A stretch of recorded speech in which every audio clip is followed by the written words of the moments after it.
और ये आपको बता दिया गया था।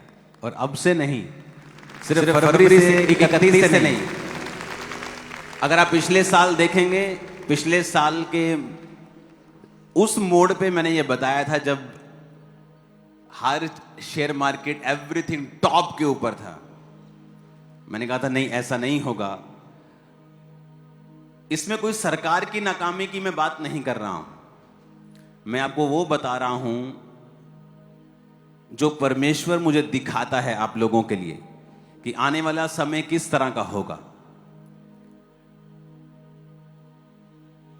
आप बड़े हैरान होंगे, अब आने वाले दिनों में एक प्रार्थना उपवास करने के लिए परमेश्वर ने मुझसे कहा है। हम 40 फास्ट रखेंगे पूरी चर्च, और उन चीजों के लिए प्रार्थना करेंगे, उन देशों के लिए भी प्रार्थना करेंगे जहां पर गिराव आना चाहिए। जो लोग मसीह के खिलाफ हैं उन्हें उन जगहों से परमेश्वर हटाए। उन 40 फास्टिंग में और भी ऐसी चीजें हम प्रार्थना करेंगे। नॉर्थ कोरिया के लिए प्रार्थना करेंगे, और जो रिजल्ट फ्यूचर में परमेश्वर हमें देगा, आप शॉक्ड हो जाएंगे जो होने वाला है अभी आने वाले दिनों में। अभी गैर भाषा में प्रार्थना करते वक्त भी परमेश्वर का आत्मा यही बात कह रहा था कि चर्च अपने अधिकारों को पहचाने और वो प्रार्थना करना सीखे। क्योंकि मोस्टली चर्च में अगर हम देखें क्या वचन प्रचार हम करते हैं कि हमें परमेश्वर से किस तरह से मांगना है, हमें परमेश्वर से किस तरह से लेना है, मांगो तो दिया जाएगा। ये एक फर्स्ट टर्म के बच्चों के एग्जाम की तरह है। फर्स्ट टर्म जैसे नर्सरी, वो LKG UKG के बच्चों को हम सिखाते हैं। ये वो वचन नहीं है कि परमेश्वर आपको जो सिद्ध करने के लिए देता है। अगर आप इन बातों को समझ रहे हैं तो आपको समझ आएगा कि हमें मार्च महीने में तैयार रहना है। हालेलुया। मार्च महीने में बड़ी मीटिंग्स होंगी। उन मीटिंग्स में हम एक स्पेशल सीट भी अनाउंस मैं करूंगा उस बड़ी मीटिंग के लिए, क्योंकि चर्च ने पार्किंग की 3.5 एकड़ जगह ली है बिल्कुल सामने। अब पार्किंग की प्रॉब्लम सॉल्व हो गई। बिल्कुल सामने जैसे आप एंटर किया करेंगे, रोड की दूसरी तरफ आपको 3.5 एकड़ का पार्किंग प्लॉट मिलेगा। सारी वहां पर लगाएंगे, कोई प्रॉब्लम नहीं होगी।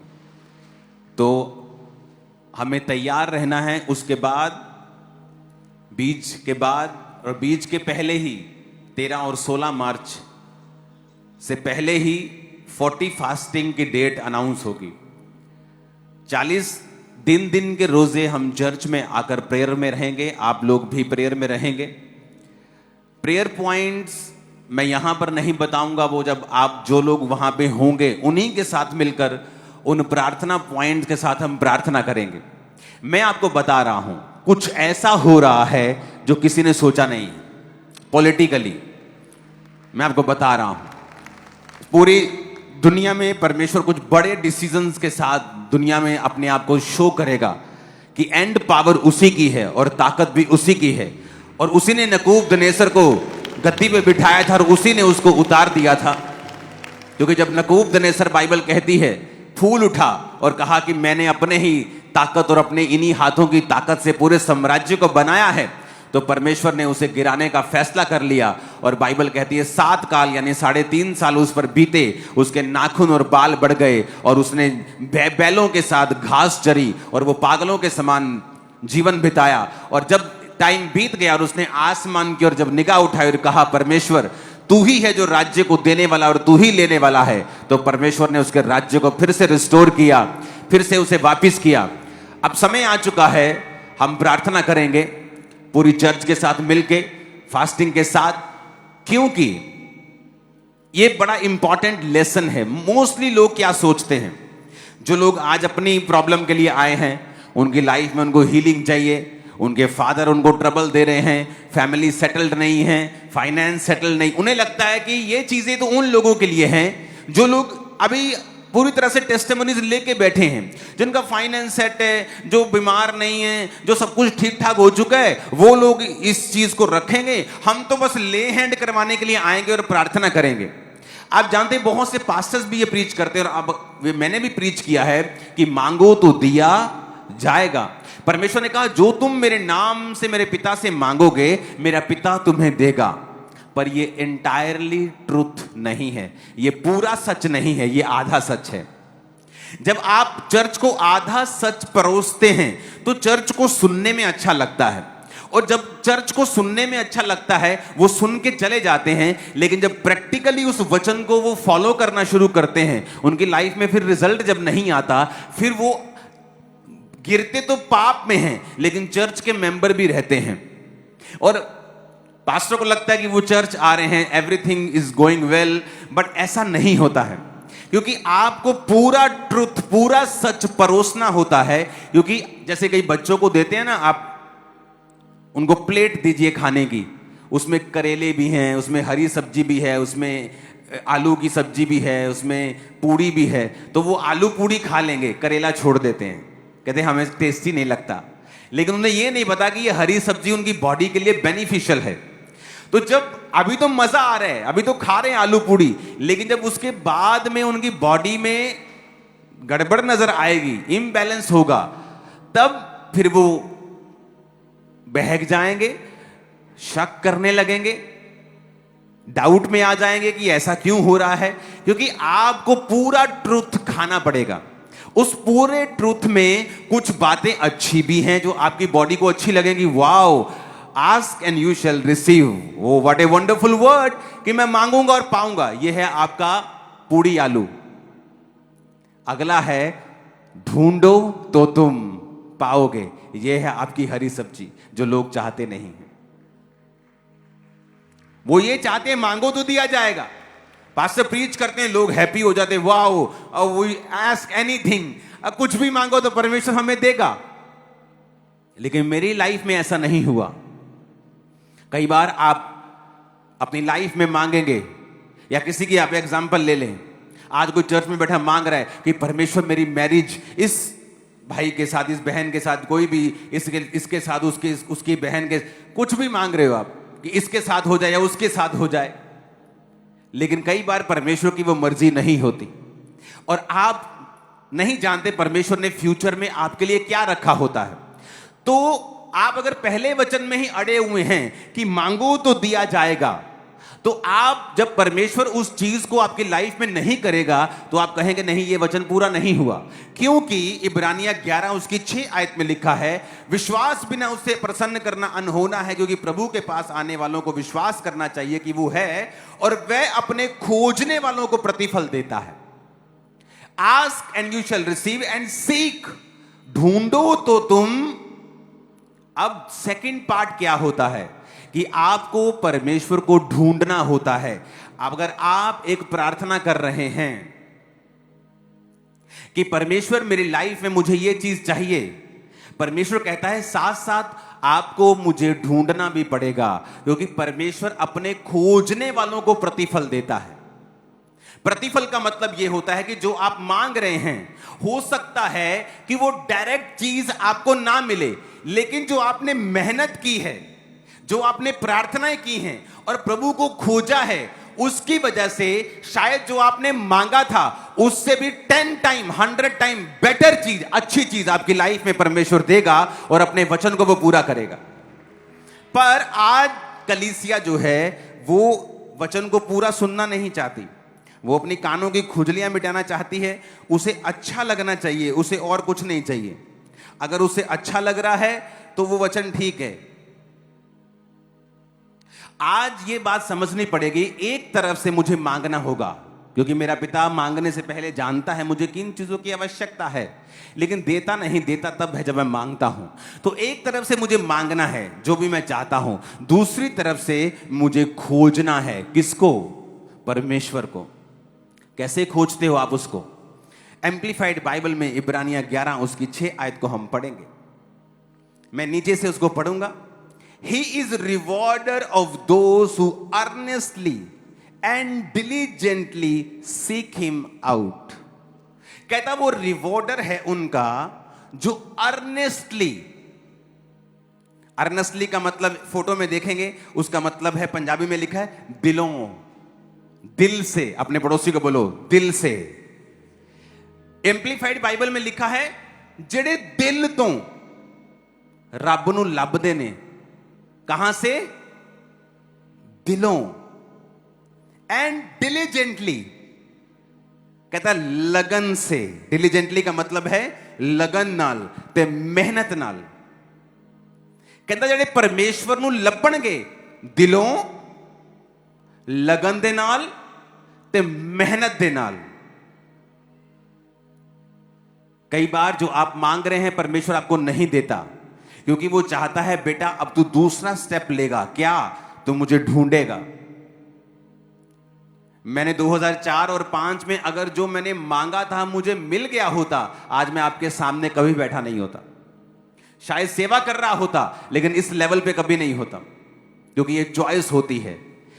जब मुझे जो मैंने मांगा मुझे नहीं मिला, मैंने प्रभु को खोजना शुरू किया। कैसे? मेहनत से। क्या मेहनत की? फास्टिंग, 40 रोजे, 5 बजे तक। एक बार खत्म, 2 दिन के बाद ही दूसरे 40 रोजे खत्म, तीसरे 40 रोजे खत्म, चौथे 40, पांचवें 40। फास्टिंग मशीन बन चुके थे हम लोग। और साथ साथ में 40 रोजों के बीच बीच में 3-3 दिन रात के रोजे, क्योंकि परमेश्वर को ढूंढना है लगन से, मेहनत से और दिलों। बोलो दिलों। वो कैसे? मैं जा रहा हूं गाड़ी में, अपनी गाड़ी में जा रहा हूं और गाने बज रहे हैं फिल्म के, और मैं सोच रहा हूं कि क्या परमेश्वर चाहता है कि मैं ये सुनूं? हर बॉलीवुड का गाना शैतानी नहीं है, मैं आपको बता रहा हूं। वर्ड्स पे डिपेंड करता है कि वो कैसा है। कई बॉलीवुड के मशहूर सॉन्ग्स हैं जो क्रिश्चियनिटी में जीसस के लिए लिखे गए हैं, और पवित्र आत्मा से भरे लोगों ने उन्हें लिखा है, लेकिन जब वो गाते हैं तो ऐसा लगता है कि वो अपनी बीवी को या अपने हस्बैंड को बोल रहा है, बोल रही है। हालेलुया। लेकिन जो मैं सुन रहा था वो अलग किस्म के थे, तो मैंने कहा नहीं, परमेश्वर तो नहीं चाहता होगा, बंद कर दो। क्या परमेश्वर चाहता है कि मैं ये करूं? क्योंकि अगर आप परमेश्वर को खोज रहे हैं तो आप दिल से चलेंगे। आपको जब दिलों आदमी दिल से चलता है, उसे पता होता है कि परमेश्वर नहीं चाहता मैं इस रिलेशनशिप में रहूं। वो चाहता है कि मेरा प्यार सिर्फ परमेश्वर हो। जब तक आपकी शादी नहीं होती, आप सिर्फ परमेश्वर के हैं। दिल से खोजना। ये क्या परमेश्वर चाहता है कि मैं ये इनडायरेक्ट पैसे कमाऊं, चोरी करूं? क्या परमेश्वर ये चाहता है कि मैं अपने काम से चोरी करूं, कामचोर बनूं? क्या परमेश्वर चाहता है? दिल से उसे खोजना, डिलीजेंटली, मेहनत से, अर्नेस्टली, दिल से, लगन के साथ उसे जब हम खोजना शुरू करते हैं तो परमेश्वर हमारी राहों को बदलता है और वो हमें लेके जाता है दिन प्रतिदिन आगे, और फिर हमें वो देता है जो उसने हमारे लिए बेस्ट रखा होता है। क्योंकि ये पहला स्टेप है जो आपको बताया जाता है कि ask anything in my name and you will receive that. ये सच्चाई है, लेकिन कंप्लीट ट्रुथ नहीं है। कंप्लीट है सीक डिलिजेंटली, अर्नेस्टली। किसको? अपने बॉयफ्रेंड को, गर्लफ्रेंड को? नो, कहता गॉड को। सीक हिम आउट, उसे खोजो कहता है। उसकी आदत है छुपना। परमेश्वर जा रहे हैं चलते हुए पानी पर, अपने चेलों के पास से निकल रहे। परमेश्वर नहीं चाहते थे चेले उन्हें देखें, लेकिन जब चेलों ने देख लिया तो परमेश्वर को अपने आप को बताना पड़ा, डरो मत, मैं हूं। वो चेले समझे भूत चल रहा है कोई पानी के ऊपर। तो परमेश्वर की आदत है छुपना। परमेश्वर की आदत है छुपना, छुप के रहना, ताकि इंसान उसे खोजे, इंसान उसको ट्राई करे, उसको खोजे, वो एफर्ट करे डिलीजेंटली, लगन से, मेहनत से, दिल से। ये परमेश्वर का एक आदत है, छुपना, अपने आप को छुपा के रखना, ताकि इंसान उसे खोजे। और परमेश्वर ने क्या कहा कि खोज, ढूंढ तो तू पाएगा। और इब्रानी में कहता है कि मैं अपने खोजने वालों को प्रतिफल देता हूं। मैं उन चीजों में नहीं फंसा। मैं चाहता था प्रभु मुझे तू इस प्रार्थना का उत्तर क्यों नहीं दे रहा है, लेकिन परमेश्वर नहीं दे रहा था। वो नहीं चाहता था, ना वो उत्तर दे रहा था। मैंने कहा कोई बात नहीं, खोजते रहे, खोजते रहे। अगर मैं प्रभु को खोज ना रहा होता, या मैं निराश हो जाता या अपनी जिंदगी में गलत स्टेप ले लेता। बहुत से लोग गलत स्टेप ले लेते हैं, शादी में, बिजनेस में, सेवकाई में। वचन कहता है पौलुस एक जगह जा रहा था प्रचार करने के लिए, और जैसे ही वो वहां पे गया, परमेश्वर की आत्मा ने कहा मत जा। अगले शहर गया, परमेश्वर ने कहा मत जा। उसे कैसे परमेश्वर का आत्मा गाइड कर रहा है? क्योंकि वो परमेश्वर को खोज रहा है, साथ साथ प्रार्थना कर रहा है।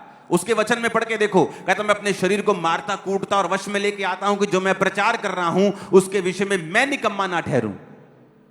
अपने बेटे स्पिरिचुअल सन तीमुथियुस को बता रहा है अपने कैरेक्टर में स्ट्रांग रहना है। जब भी वो पत्रियां लिख रहा है, मोस्टली वो आपके चरित्र और परमेश्वर के साथ आपका संबंध स्ट्रांग हो, इसके विषय में बात कर रहा है। हालेलुया। और कहता नॉक, खटखटाओ तो तुम्हारे लिए खोला जाएगा। खटखटाने का मतलब है नेवर गिव अप। कभी गिव अप मत करो परमेश्वर पर, कभी गिव अप मत करो। अगर उसने अलीशिबा को बूढ़ा कर दिया और बेबी नहीं दिया, लेकिन जब दिया तो वो जीसस का भी गुरु था, बैप्टिज्म दिया जीसस को। और जीसस ने कहा मुझे बपतिस्मा लेना है। यूहन्ना कहता नहीं गुरु, तू मेरा गुरु बन, तू मुझे दे। जीसस ने कहा मैं धार्मिकता को पूरा करूंगा और मैं भी किसी के नीचे रहूंगा। जब परमेश्वर आपको कुछ लेट कर रहा है, वो समथिंग वेरी पेक्यूलियर, बहुत यूनिक और बहुत ग्रेट कुछ आपकी लाइफ में बना रहा है, जो आपको वो देगा। बहुत ग्रेट, जो आप समझ नहीं पा रहे अभी। मांगो, ढूंढो और खटखटाओ। आप मांगो अपनी हीलिंग को। अगर वो नहीं हो रही तो इसका मतलब परमेश्वर एक्सपेक्ट करता है कि आप उसे ढूंढें, क्योंकि अगर वो हर बार आपको मांगने पे देता जाएगा, आप कभी अपने जीवन की कमियों की ओर ध्यान नहीं देंगे। आप कभी नहीं देखेंगे कि क्या कमी, कहां कमी है, क्या मैं करूं। क्योंकि जब मैं मांगने में मिलता नहीं था तो परमेश्वर ने मेरी कमियां दिखाई।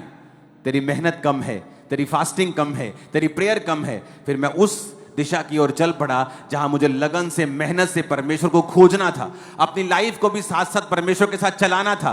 हर वो चीज को कट करना था जो परमेश्वर की ओर से नहीं है। हालेलुया।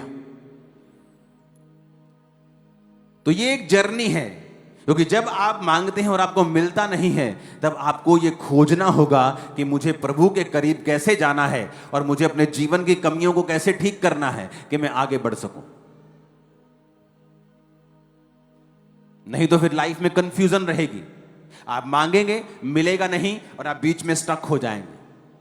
आप बीच में अड़ जाएंगे आप, क्योंकि अब आपको ये नहीं पता कि मैं मांग रहा हूं पर मुझे मिल नहीं रहा। अब मैं ना आगे जा पा रहा हूं ना पीछे जा पा रहा हूं। अब मैं करूं क्या? क्योंकि आपको सेकंड स्टेप आपको फॉलो करना पड़ेगा। ढूंढो तो तुम पाओगे, क्योंकि परमेश्वर अपने खोजने वालों को प्रतिफल देता है। कि जो तुमने मांगा होगा, जितनी प्रार्थनाएं की होंगी, जितनी फास्टिंग की होगी, जितनी डिलीजेंटली, अर्नेस्टली, दिल से, लगन से, मेहनत से जीसस को खोजा होगा, कहता मैं सारी चीजों का प्रतिफल इकट्ठा करूंगा और तेरी गोद में डाल दूंगा और तू बेस्ट होगा। ओ आमीन, ऊंचे वाला चाहिए। Hallelujah, hallelujah. आप तैयार हैं क्या? मैंने कहा आप तैयार हैं क्या? सिर्फ मांगने के लिए कि उसको खोजने के लिए भी? हां, सिर्फ खोजने के लिए कि उसके बाद खटखटाने के लिए भी? क्योंकि कुछ लोग मांगते हैं, उन्हें मिल जाता है, फिर दोबारा मांगते नहीं मिलता, फिर उन्हें खोजना पड़ता है। फिर वो खोजते हैं, कुछ देर खोजते हैं, फिर वो हट जाते हैं। क्योंकि परमेश्वर ने कहा तीसरा स्टेप ये है कि खटखटाना है। जब तक खुल नहीं जाता, मुझसे मांगते रहना है और मुझको खोजते रहना है। जब तक मिल नहीं जाता, मांगते रहना है, खोजते रहना है। क्योंकि परमेश्वर ने कहा, एक आदमी अपने दोस्त के घर के बाहर गया और कहा मेरा दोस्त आया, मुझे रोटी दे। उसने कहा नहीं, मेरे बच्चे मेरे साथ बिस्तर पे, मैं उठ नहीं सकता। कहता ये नहीं कि उसका दोस्त आया है तो उसने रोटी दी, कहता उसके बार बार मांगने के कारण, लज्जा छोड़कर मांगने के कारण। कैसे मांगने के कारण? लज्जा, कहना शर्म छोड़ के मांगने के कारण कि नहीं यार मैनू दे यार, प्लीज उठ यार, नहीं इदा ना कर, कोई गल नहीं, मैं 2 मिनट च दे। तो कोई बोलता चल ठीक है, नहीं तो ना सी, मैं कुछ और देख लेना। पर कहता लज्जा, जीसस ने कहा इसलिए नहीं कि वो लज्जा छोड़कर उसने मांगा और वो मांगता रहा। 2013-12 की ये बात है, तब चर्च उधर लगती थी और एक लड़की को चर्च में लाए और उसे लहू बहने का रोग था। आई थिंक उसका भार 25 किलो हो गया होगा, ऐसे सूख के कांटा थी वो। और मुझे याद है जब वो प्रेयर लाइन में आती थी तो उस समय काफी ले हैंड होता था, संडे संडे संडे,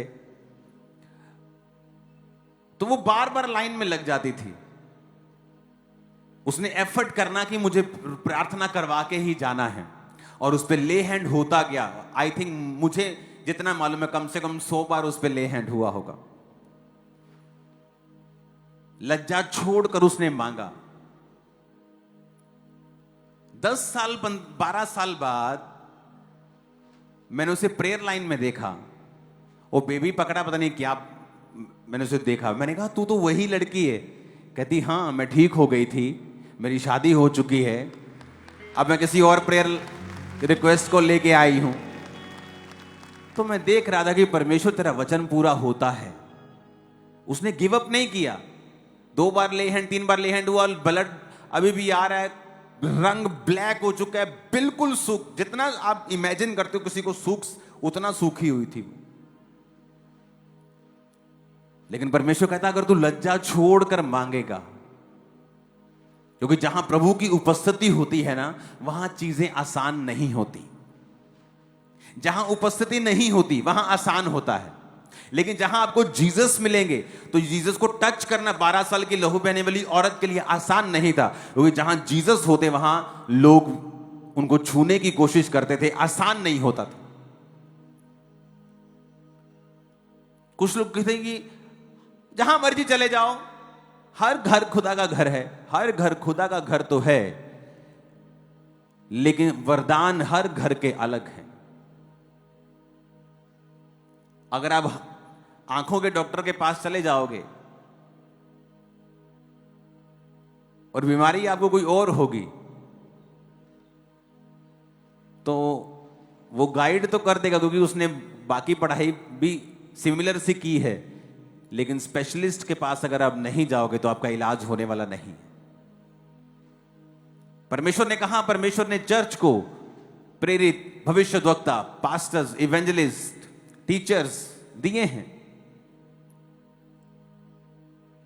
आप जानते हैं कुछ चर्चेस में परमेश्वर काम नहीं करता, क्यों? क्योंकि जहां वो काम करता है वो उनकी चुगलियां, उनके खिलाफ इनडायरेक्ट डायरेक्ट बोलते हैं और खुद उनकी लाइफ में भी परमेश्वर काम नहीं करता। कितने मेरी बातों को समझ रहे हैं? टाइम आ चुका है, हमें प्रार्थना करनी है, प्रभु को खोजना है, अपना एफर्ट लगाना है। आप कैसे कह सकते हो कि आप प्रभु को खोज रहे हो और आपने कभी बीजों को नहीं बोया, आपने कभी फास्टिंग नहीं की, आपने कभी प्रेयर नहीं की? आप नहीं खोज रहे हो उसको। टाइम लगता है खोजने में, एफर्ट लगता है, लगन लगती, मेहनत लगती। आप कैसे कह सकते हो कि आप उसे खोज रहे हो? आप नहीं खोज रहे हो।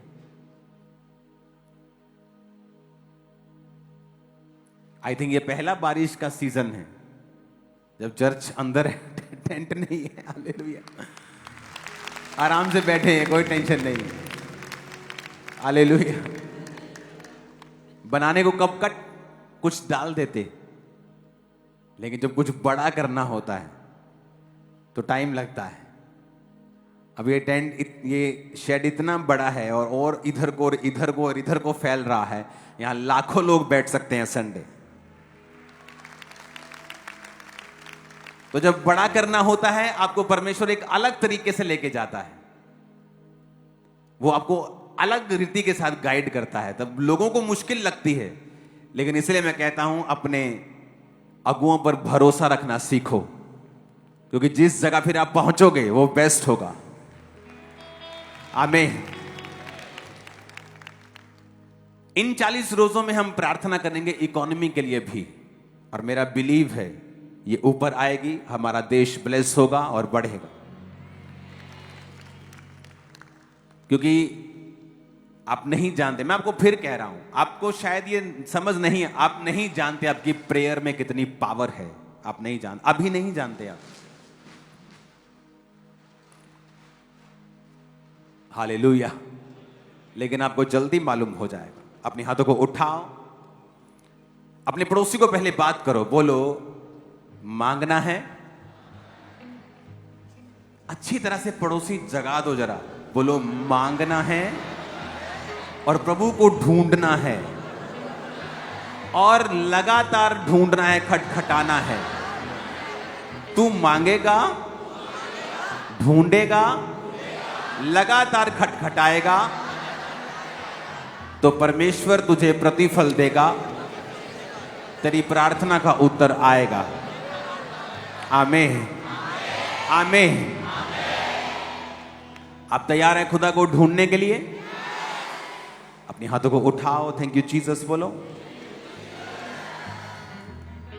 ले हैंड की कुर्सी लेके आओ। आज ये इंस्ट्रक्शंस हैं आपके लिए। ऑयल अपने हाथों पे लेना है, अपने पैरों को मसा करना है और प्रभु को वचन इकरार करते हुए कहना है कि आज से मेरे पांव, मेरे कदम अभिषिक्त होंगे, मेरे स्टेप्स तू ठहराएगा और मेरी अगुवाई करेगा। हाथों को उठाओ, ऑयल लेके आओ ऑफिस से, लेहन टीम को दे दो। लेहन टीम अपनी तैयारी कर लो। वो पुराने